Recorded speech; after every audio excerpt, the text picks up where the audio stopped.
La Bible en un an, le 1er novembre, le livre L'Ecclésiaste, chapitre 9, verset 11, au chapitre 12, verset 14, le livre des Psaumes, chapitre 100, versets 1 à 5, le livre des Proverbes, chapitre 27, versets 3 et 4, l'Évangile de Jean, chapitre 3, versets 22 à 36. Ecclésiaste, chapitre 9.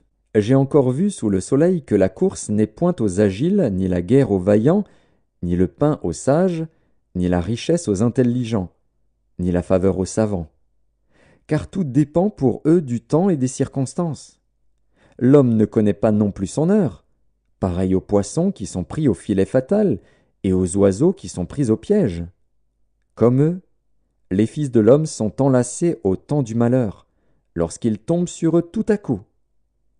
J'ai aussi vu sous le soleil ce trait d'une sagesse qui m'a paru grande. Il y avait une petite ville, avec peu d'hommes dans son sein. Un roi puissant marcha sur elle, l'investit, et éleva contre elle de grands forts. Il s'y trouvait un homme pauvre et sage, qui sauva la ville par sa sagesse. Et personne ne s'est souvenu de cet homme pauvre. Et j'ai dit, la sagesse vaut mieux que la force. Cependant la sagesse du pauvre est méprisée, et ses paroles ne sont pas écoutées. Les paroles des sages, tranquillement écoutées, valent mieux que les cris de celui qui domine parmi les insensés. La sagesse vaut mieux que les instruments de guerre, mais un seul pécheur détruit beaucoup de biens. Ecclésiaste, chapitre 10. Les mouches mortes infectent et font fermenter l'huile du parfumeur. Un peu de folie l'emporte sur la sagesse et sur la gloire. Le cœur du sage est à sa droite, et le cœur de l'insensé à sa gauche. Quand l'insensé marche dans un chemin, le sens lui manque, et il dit de chacun « Voilà un fou !» Si l'esprit de celui qui domine s'élève contre toi, ne quitte point ta place, car le calme prévient de grands péchés. Il est un mal que j'ai vu sous le soleil, comme une erreur provenant de celui qui gouverne. La folie occupe des postes très élevés, et des riches sont assis dans l'abaissement. J'ai vu des esclaves sur des chevaux, et des princes marchant sur terre comme des esclaves. Celui qui creuse une fosse y tombera, et celui qui renverse une muraille sera mordu par un serpent. Celui qui remue des pierres en sera blessé, et celui qui fend du bois en éprouvera du danger.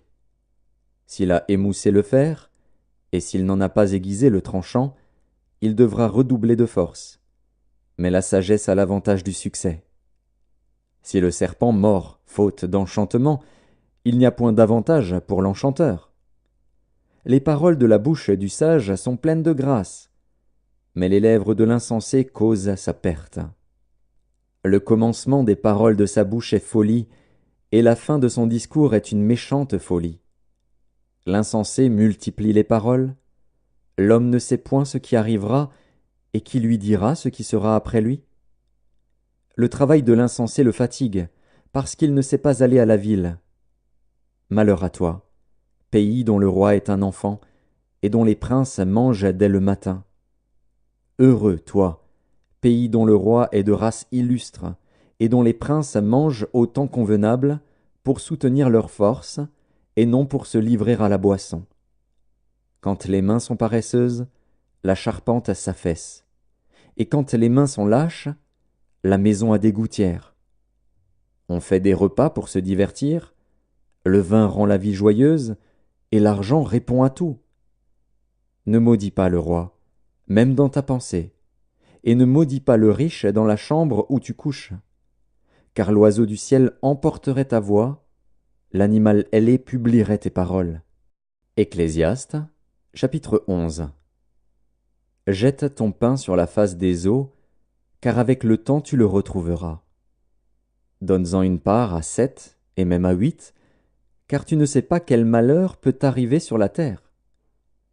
Quand les nuages sont pleins de pluie, ils la répandent sur la terre, et si un arbre tombe, au midi ou au nord, il reste à la place où il est tombé.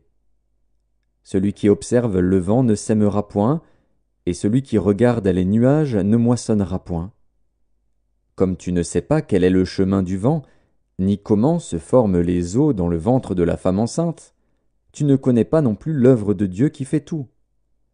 Dès le matin sème ta semence, et le soir ne laisse pas reposer ta main, car tu ne sais point ce qui réussira, ceci ou cela, ou si l'un et l'autre sont également bons.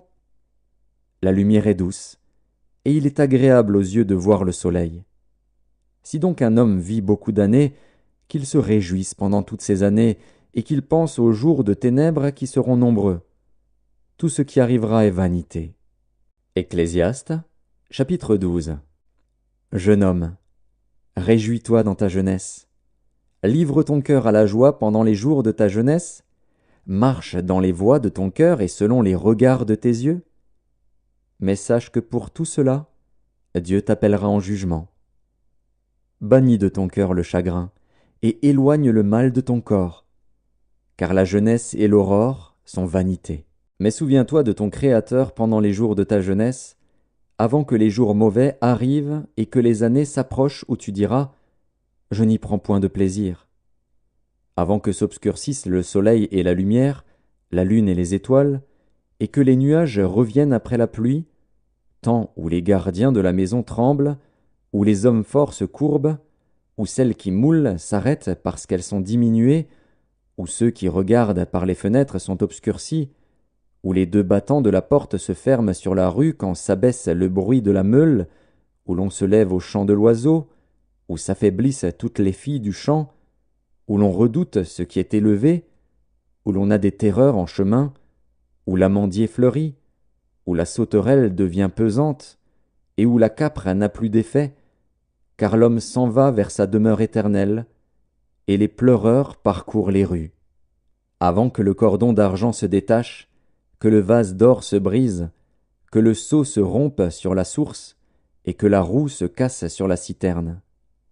Avant que la poussière retourne à la terre, comme elle y était, et que l'esprit retourne à Dieu qui l'a donné. Vanité des vanités, dit l'Ecclésiaste, tout est vanité. Outre que l'Ecclésiaste fut un sage, il a encore enseigné la science au peuple, et il a examiné, sondé, mis en ordre un grand nombre de sentences. L'Ecclésiaste s'est efforcé de trouver des paroles agréables, et ce qui a été écrit avec droiture, ce sont des paroles de vérité.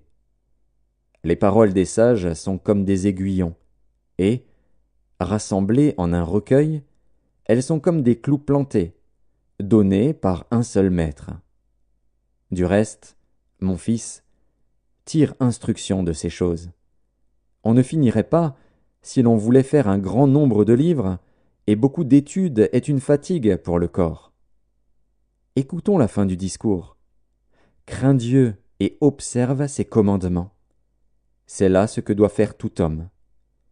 Car Dieu amènera toute œuvre en jugement au sujet de tout ce qui est caché, soit bien, soit mal. Psaume 100. Psaume de louange. Poussez vers l'Éternel des cris de joie, vous tous, habitants de la terre. Servez l'Éternel avec joie. Venez avec allégresse en sa présence. Sachez que l'Éternel est Dieu. C'est lui qui nous a fait, et nous lui appartenons. Nous sommes son peuple, et le troupeau de son pâturage. Entrez dans ses portes avec des louanges, dans ses parvis avec des cantiques. Célébrez-le, bénissez son nom, car l'Éternel est bon. Sa bonté dure toujours, et sa fidélité de génération en génération. Livre des Proverbes, chapitre 27. La pierre est pesante et le sable est lourd, mais l'humeur de l'insensé pèse plus que l'un et l'autre. La fureur est cruelle et la colère impétueuse, mais qui résistera devant la jalousie? Évangile de Jean, chapitre 3. Après cela, Jésus, accompagné de ses disciples, se rendit dans la terre de Judée. Et là il demeurait avec eux, et il baptisait. Jean aussi baptisait à Hénon, près de Salim, parce qu'il y avait là beaucoup d'eau, et on y venait pour être baptisé. Car Jean n'avait pas encore été mis en prison. Or, il s'éleva de la part des disciples de Jean une dispute avec un juif touchant la purification. Ils vinrent trouver Jean, et lui dirent « Rabbi, Celui qui était avec toi au-delà du Jourdain, et à qui tu as rendu témoignage, voici, il baptise, et tous vont à lui. Jean répondit, un homme ne peut recevoir que ce qui lui a été donné du ciel. Vous-même m'êtes témoin que j'ai dit, je ne suis pas le Christ, mais j'ai été envoyé devant lui. Celui à qui appartient l'épouse, c'est l'époux. Mais l'ami de l'époux, qui se tient là et qui l'entend, éprouve une grande joie à cause de la voix de l'époux. Aussi cette joie, qui est la mienne, est parfaite. Il faut qu'il croisse et que je diminue. Celui qui vient d'en haut est au-dessus de tous. Celui qui est de la terre est de la terre, et il parle comme étant de la terre. Celui qui vient du ciel est au-dessus de tous. Il rend témoignage de ce qu'il a vu et entendu, et personne ne reçoit son témoignage. Celui qui a reçu son témoignage a certifié que Dieu est vrai.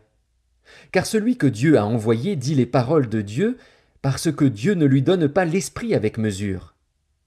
Le Père aime le Fils, et il a remis toutes choses entre ses mains. Celui qui croit au Fils a la vie éternelle. Celui qui ne croit pas au Fils ne verra point la vie, mais la colère de Dieu demeure sur lui.